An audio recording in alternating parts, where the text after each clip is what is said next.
Thank you, Paul. Thank you very much for having me here.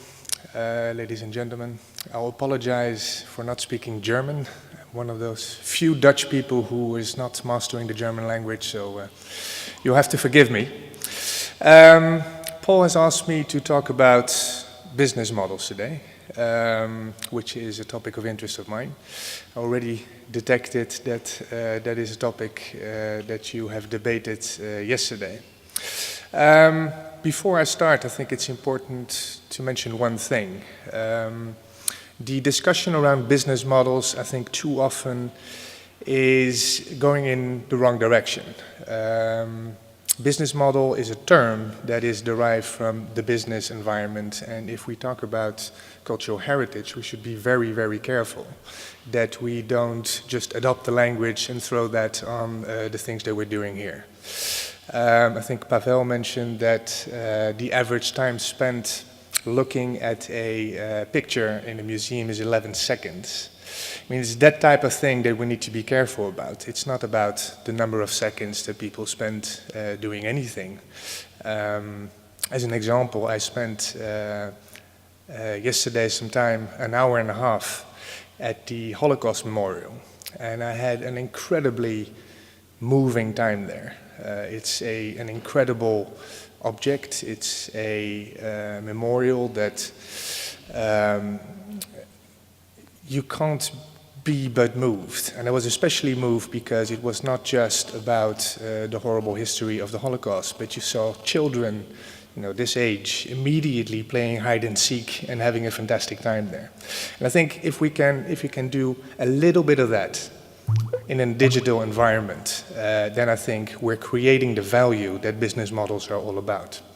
So before you think that I'm going to talk a lot about what kind of revenue models are possible with digital heritage, that to me is a very fundamental principle that we need to keep in mind.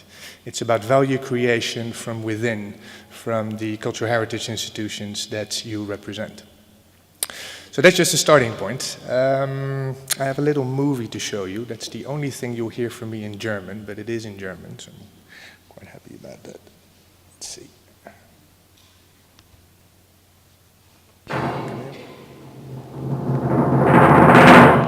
Linked Open Data, was ist das eigentlich? Und warum ist es für Sie als Gedächtnisinstitution interessant? Versetzen Sie sich doch in die Lage Ihres Benutzers. Nehmen wir an, Sie möchten etwas über das Gemälde herausfinden, in dem Venus auf einer Muschel steht. Sie werden wahrscheinlich nach dem Wort Venus suchen. Sie werden jede Menge Treffer erhalten. Venus, Venus, Venus und schlussendlich werden Sie die richtige Venus gefunden haben. Auf einer einzelnen Webseite. Aber was wäre, wenn das Webservice Ihnen von Anfang an helfen könnte? Zuerst, indem es Sie unterstützt, Ihre Suchanfrage eindeutig zu stellen und dann, indem es Ihnen allerlei relevante Informationen anbietet und das in Echtzeit und innerhalb eines Webspace. Linked Open Data macht dies möglich. Und so funktioniert es. Tim Berners-Lee, der Erfinder des World Wide Web, ersuchte uns, alle unsere Informationen in Form von Dokumenten ins Web zu stellen. Und das taten wir auch. Deshalb stellen heute eine Menge einzelner Webseiten eine Menge an Informationen zur Verfügung. Und dann hatte er die Idee, das World Wide Web weiterzuentwickeln, indem er uns nun aufforderte, unsere Informationen als Rohdaten ins Web zu stellen. Denn Rohdaten lassen sich leichter mit anderen Daten verbinden. Die dadurch entstandenen Verweise, sogenannte Links, ermöglichen es dem Benutzer nun, in ein ergiebiges Netzwerk von Informationen einzutauchen. Aber damit dies überhaupt möglich ist, müssen Sie 4 Dinge beachten. Punkt 1. Sie sollten Ihre Daten frei zugänglich machen. Wenn die Daten nicht lizenziert sind, können sie einfacher mit anderen Daten verbunden werden. Punkt 2. Sie müssen Ihre Daten auf eine bestimmte Weise zugänglich machen, nämlich so, dass die Links zu anderen Daten in ihrer einfachsten Form dargestellt werden. Und jeder dieser Links muss mittels des Resource Description Frameworks, kurz RDF, als Triple dargestellt werden, denn diese bestehen aus 3 Teilen. Und alle diese Triples werden aufeinander verweisen. Punkt 3. Wenn die Triple online gestellt werden, brauchen Sie natürlich auch eine eindeutige Adresse, einen sogenannten Uniform Resource Identifier. Punkt 4. Sie müssen dies gemäß des Standard Web Source Protocols HTTP online zugänglich machen. Und voilà, Ihre Linked Open Data Ressourcen können mit anderen Linked Open Data Ressourcen verbunden werden. So entsteht ein ergiebiges Netzwerk an Informationen, das bisher unentdeckte Links zum Vorschein bringt. Es wird also Wissen auf eine nie zuvor dagewesene Weise miteinander kombinieren. Nun, warum ist das Ganze für Sie interessant und was bringt es Ihren Benutzern? Wenn andere Daten durch Links auf ihre eigenen Daten verweisen, dann wird ihre eigene Webseite höher in Suchmaschinenergebnissen gelistet. Ihre eigenen Daten werden dadurch wertvoller und somit sichtbarer. Zusätzlich können Sie, aber auch andere, sehr einfache Anwendungen erstellen, die auf Ihren eigenen oder auf den Daten anderer aufbauen. Somit werden Sie als Gedächtnisinstitution einfacher im Web gefunden und können vollständigere Informationen anbieten. Und je brauchbarer Ihre Informationen für andere sind, desto mehr Besucher werden auf Ihrer Seite landen, desto mehr Traffic werden Sie auf Ihrer Webseite haben und desto besser werden auch Ihre Webstatistik und Ihre Leistungsindikatoren sein. Machen Sie also Ihre vertrauenswürdigen Metadaten jetzt als Linked Open Data verfügbar und werden Sie zu einer anerkannten Informationsquelle im Web. Wir glauben, dass sowohl Ihre Benutzer als auch Sie, die Gedächtnisinstitutionen, von Linked Open Data profitieren werden. Europeana schließt mit seinen Datenlieferanten einen Vertrag ab, das sogenannte Europeana Data Exchange Agreement. Ein zentraler Punkt dieses Vertrages ist die offene Lizenzierung der Daten, um diesen Prozess zu vereinfachen. Die Europeana Foundation und die Fachverbände der Gedächtnisinstitutionen befürworten und unterstützen den Einsatz von Open Data. Somit verleihen die Informationen, die Sie in Ihrer Institution zur Verfügung stellen, dem Web seine eigentliche Stärke und Qualität. Ach so. It's very funny to see your faces looking across the screens. Makes me think of an American sports bar. Have you ever been to an American sports bar where you have screens all over?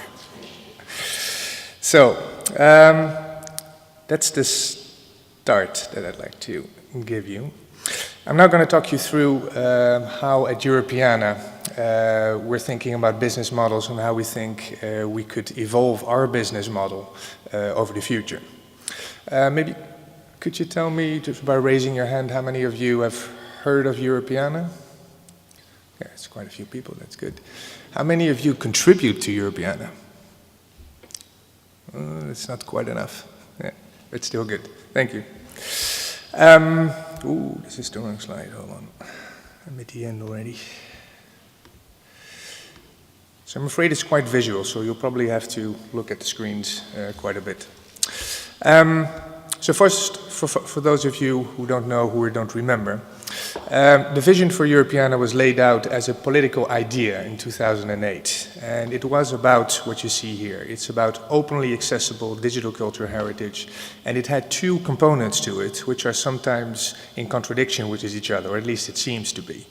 It's about mutual understanding for cultural diversity, so it's a strong cultural component. But it also has in it the support for a thriving knowledge economy. So you already see the word economy being an intrinsic part of Europeana. How do we support growth, new jobs, new businesses being created? And how can we marry these two? Europeana is the collective endeavor of about 2,200 institutions, and after this meeting I'm sure you will increase that by joining us, who make their data available through a single point of access. Now it's important to note that what Europeana collects is not content. We currently collect metadata, previews and a link to the digital object in the institutions that hold the content.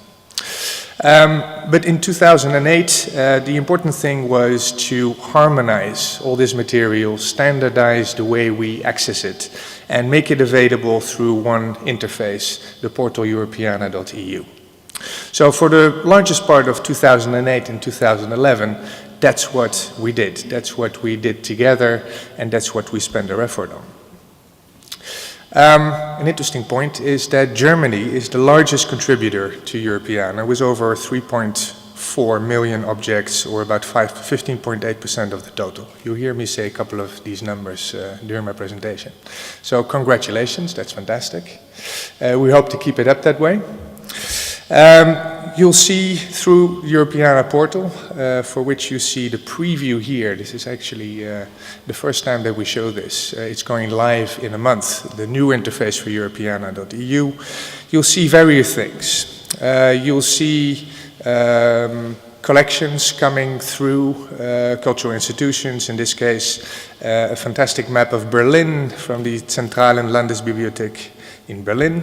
But you also see material related to Berlin coming from completely different collections. So in this case, this fantastic photo from a guy called Max Dufek, one of my crazier countrymen, I think, who wanted to travel around the world on his hands, from the National Library of the Netherlands.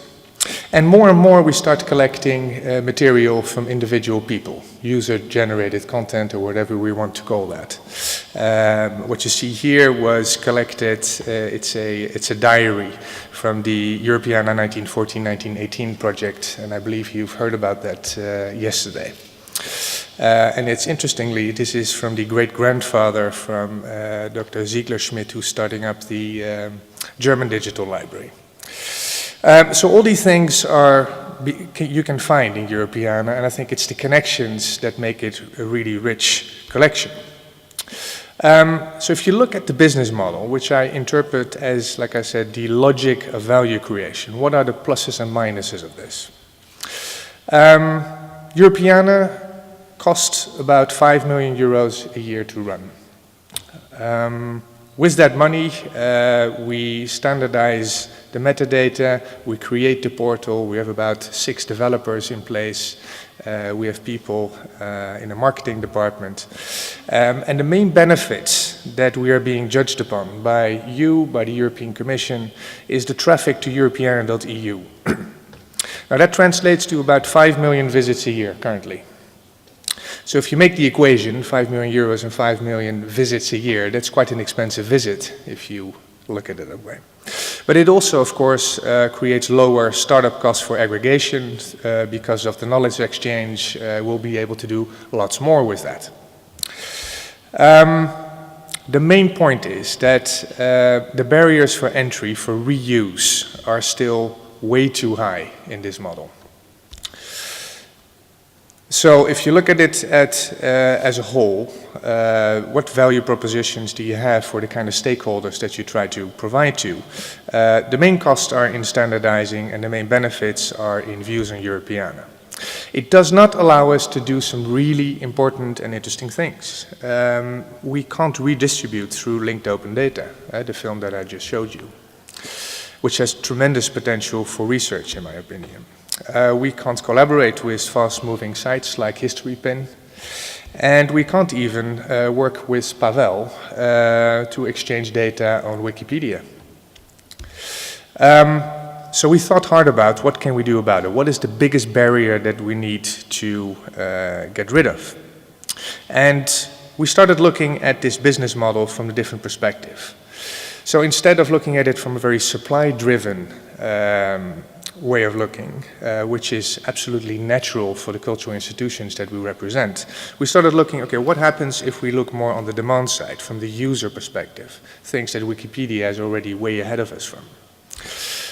What kind of channels should we open to make all this material available in a much more useful way? And we came to the conclusion that the licensing framework that we operate under is absolutely key to that. So whilst in our previous data exchange agreements, we worked with CC BY NC, non-commercial. We started a campaign to move that into a more open license. So on September 12th, we're very proud and happy to release all that data under a CC0 public domain waiver. Does that mean anything to you? You understand what that is? It's basically putting it back into the public domain. So with these 20 million records now freely available for reuse, why do we think that's significant? We think it's significant because A, it's the largest single dedication of cultural data to the public domain, but that by itself it doesn't mean anything. We're not here to get into the Guinness Book of Records. We think it's important because it's a strong statement that what was in the public domain should stay in the public domain.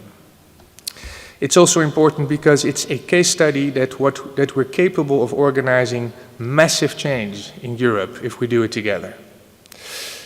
A year and a half ago, when we started this campaign, we met a lot of resistance, understandable resistance. It's about the debate that you'll be having here for the past day, and today it's about how much control are you prepared to give up, and what do you expect out of that.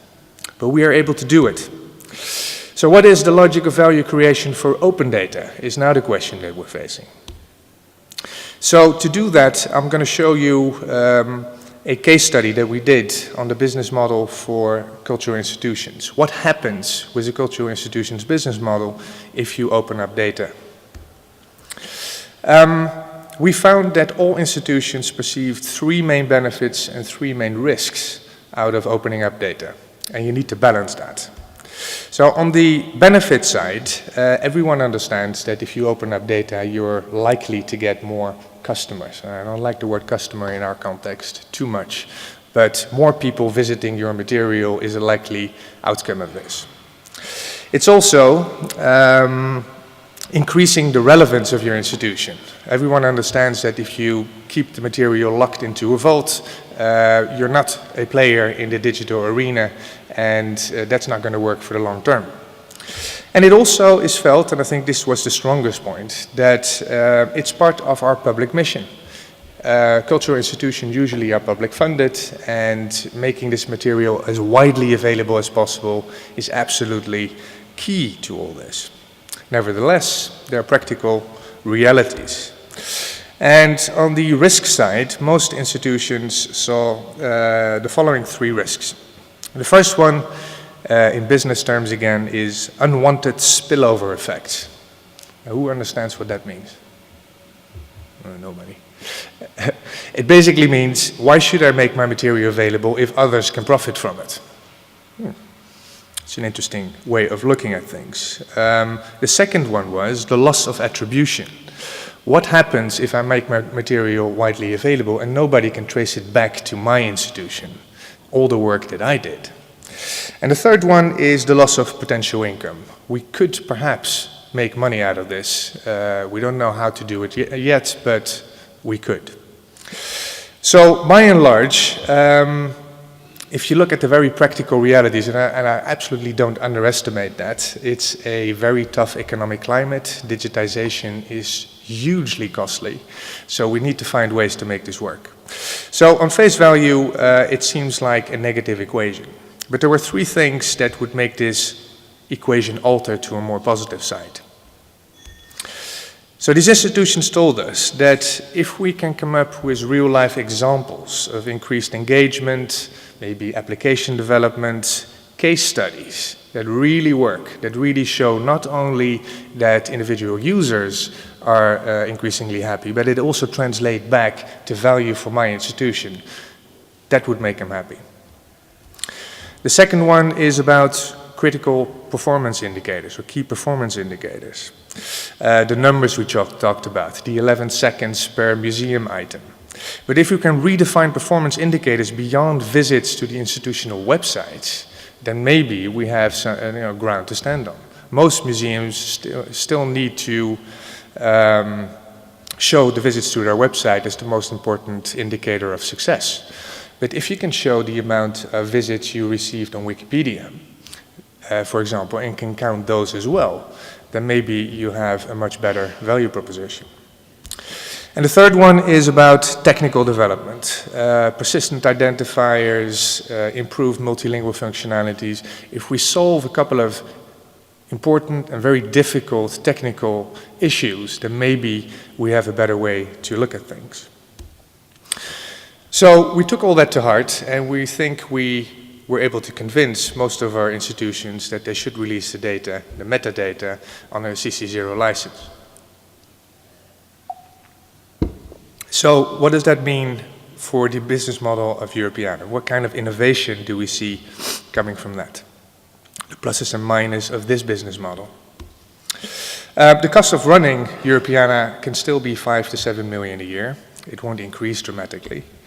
But the main benefits will be extended to views on any websites, on apps developed and research improved based on this. And we should be able to translate that back to the cultural institutions.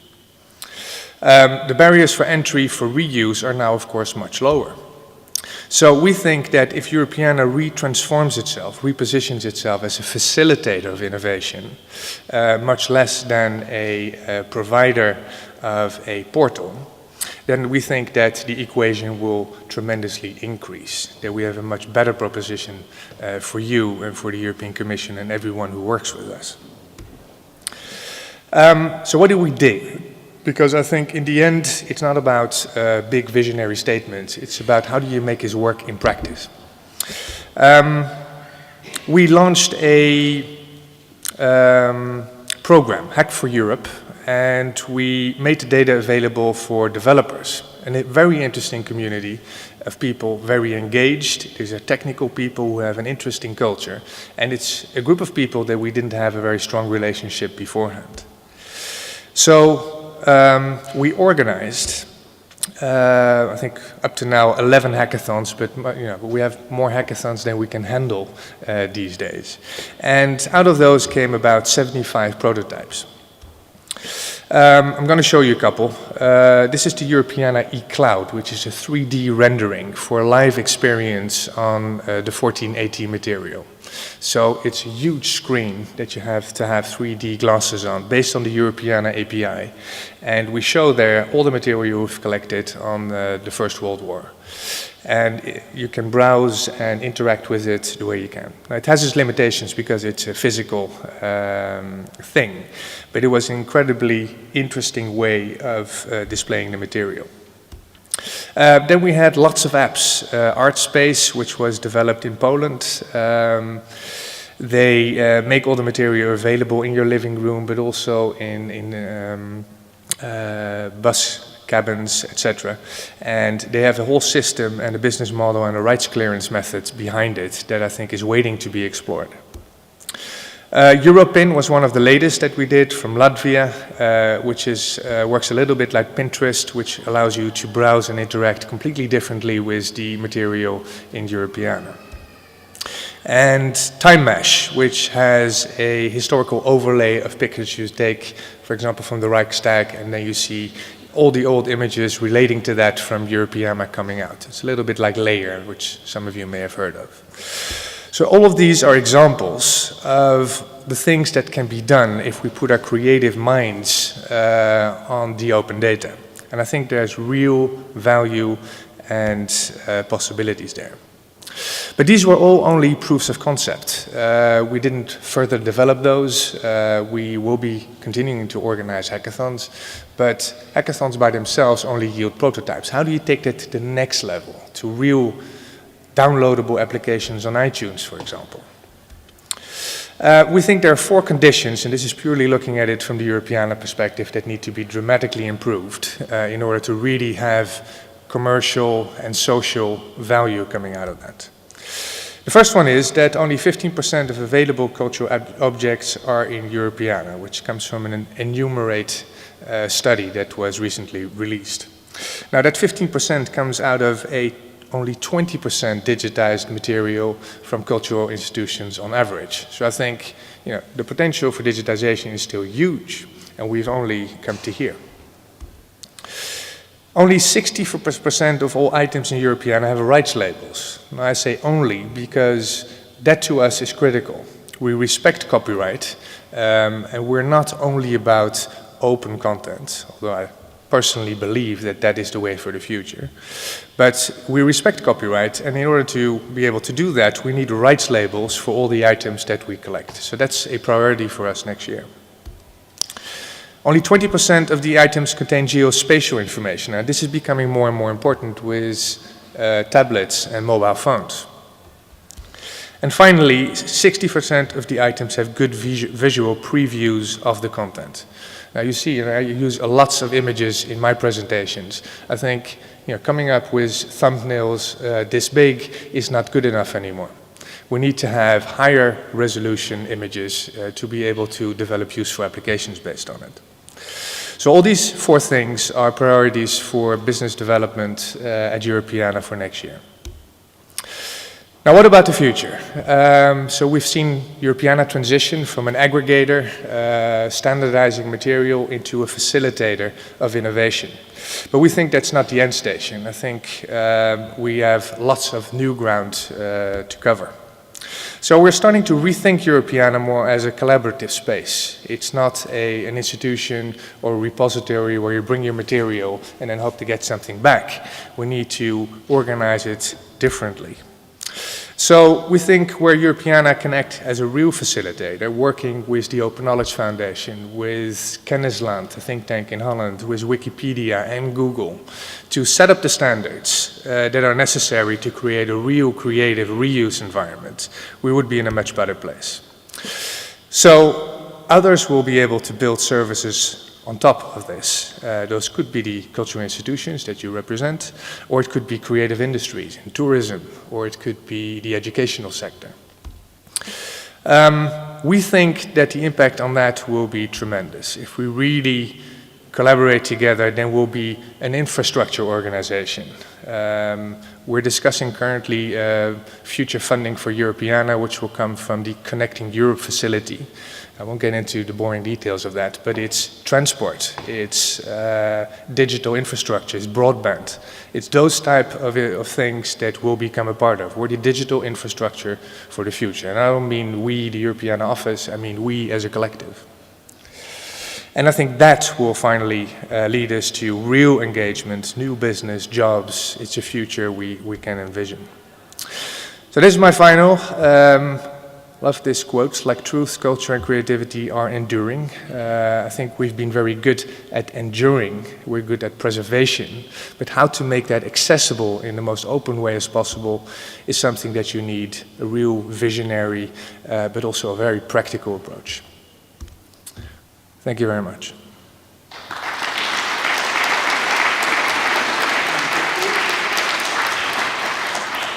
Are there any questions to Harry Verwayen? Yeah. Where? John Weitzman. Yes, thanks. I'm a lawyer here in Berlin, and I'm in touch with several institutions thinking about the stuff that you talked about.